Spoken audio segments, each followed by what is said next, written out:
Hi friends, welcome back to our channel Devi life styles. ముందుగా ఎవరైనా మన ఛానల్ను కొత్తగా వ్యూ చేస్తున్నట్లయితే ప్లీజ్ సబ్స్క్రైబ్ అండి. సబ్స్క్రైబ్ చేశాక బెల్ సింబల్ని యాక్టివేట్ చేశారంటే నేను ఎప్పుడు వీడియోస్ చేసినా దాని నోటిఫికేషన్ మీకు మెసేజ్ రూపంలో వస్తుంది. అందరికీ నమస్తే. ఈరోజు మన ఛానల్లో ఉసిరిగాయలు ఏ విధంగా ఊరబెడితే తొందరగా ఊరుతాయో, అలాగే ఇవి పాడవకుండా ఎక్కువ రోజులు ఎలా నిల్వ చేసుకోవాలో ఈ వీడియోలో నేను క్లియర్గా చూపిస్తాను. ఊరబెట్టిన ఉసిరికాయలు ఎలా తయారు చేసుకోవాలో, ఆ ప్రాసెస్ ఏంటో చూసేద్దామా మరి. దీనికోసం పెద్ద ఉసిరికాయలు తీసుకోండి. నేనైతే 1/2 కిలో ఉసిరికాయలు తీసుకున్నాను. ఇప్పుడు ఈ ఉసిరికాయలు 2-3 సార్లు శుభ్రంగా కడిగి తీసుకోవాలి. ఇప్పుడు శుభ్రంగా కడిగిన ఉసిరికాయలు కత్తితో ఘాట్లు పెట్టుకొని బౌల్లో వేసుకోవాలి. ఇందులో ఏమైనా పాడైన ఉసిరికాయలు ఉన్నట్లయితే వీటిని ప్రక్కకు తీసేయండి. ఇదే విధంగా మిగిలిన కాయలను ఘాట్లు పెట్టుకొని ఒక బౌల్లో వేసుకోవాలి. మన ఉసిరికాయలు కొనేటప్పుడు మరీ లేతవి కాకుండా ముదరవి తీసుకుంటే వీటితో చేసిన ఏ రెసిపీ అయినా పాడవకుండా ఉంటుంది.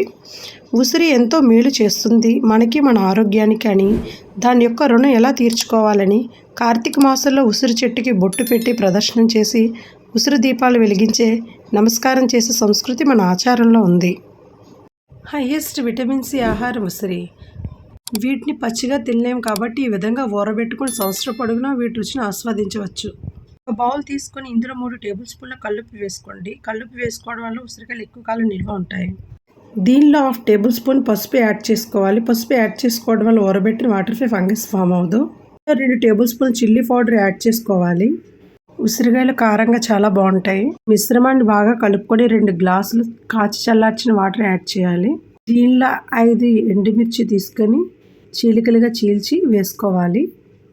ఈ వాటర్లోనికి మనం కట్ చేసి పెట్టుకున్న ఉసిరికాయలు యాడ్ చేసుకోవాలి. చాలామంది చేసే తప్పు ఏంటంటే దీనిలో అల్లం, కరివేపాకు, మిరియాలు, పచ్చిమిర్చి వేస్తుంటారు. దీనివల్ల ఉసిరికాయలు త్వరగా పాడైపోతాయి. నా సొంత అనుభవంతో చెప్తున్నాను, దయచేసి వీటిని స్కిప్ చేసేయండి. ఈ ఉసిరికాయలు స్టోర్ చేయడానికి ప్లాస్టిక్ డబ్బా కానీ, స్టీల్ జార్ కానీ, గ్లాస్ జార్ కానీ ఏదైనా తీసుకోవచ్చు.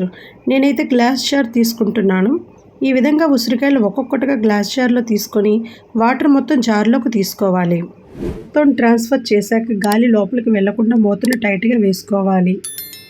ఇవి బయట పెడితే 6 నెలల పాటు నిల్వ ఉంటాయి. ఫ్రిడ్జ్లో పెట్టుకుంటే 1 ఇయర్ పాటు నిల్వ చేసుకోవచ్చు. 7 రోజుల తర్వాత మూత తీసి చూస్తే చూసారు కదండి, వాటర్ పైన ఫంగస్ ఫామ్ అవ్వలేదు. వాటర్ కూడా స్మెల్ రాకుండా చాలా బాగుంది. గ్రీన్ కలర్లో ఉన్న ఉసిరికాయలు ఎల్లో కలర్లోకి మారాయంటే అవి చక్కగా ఊరినట్టే. ఉసిరికాయలు తింటుంటే ఉప్పుగా, కారంగా, పుల్లగా భలే టేస్టీగా ఉన్నాయండి. మీరు కూడా ట్రై చేయండి. మీకు నా వీడియో నచ్చినట్లయితే తప్పకుండా ఒక లైక్ చేయండి. మీకు నా రెసిపీ ఎలా అనిపించింది అనేది కామెంట్ సెక్షన్లో కామెంట్ చేయండి. నా రెసిపీ యూస్ఫుల్ అనిపిస్తే మీ ఫ్రెండ్స్ అండ్ ఫ్యామిలీ మెంబర్కి షేర్ చేయండి.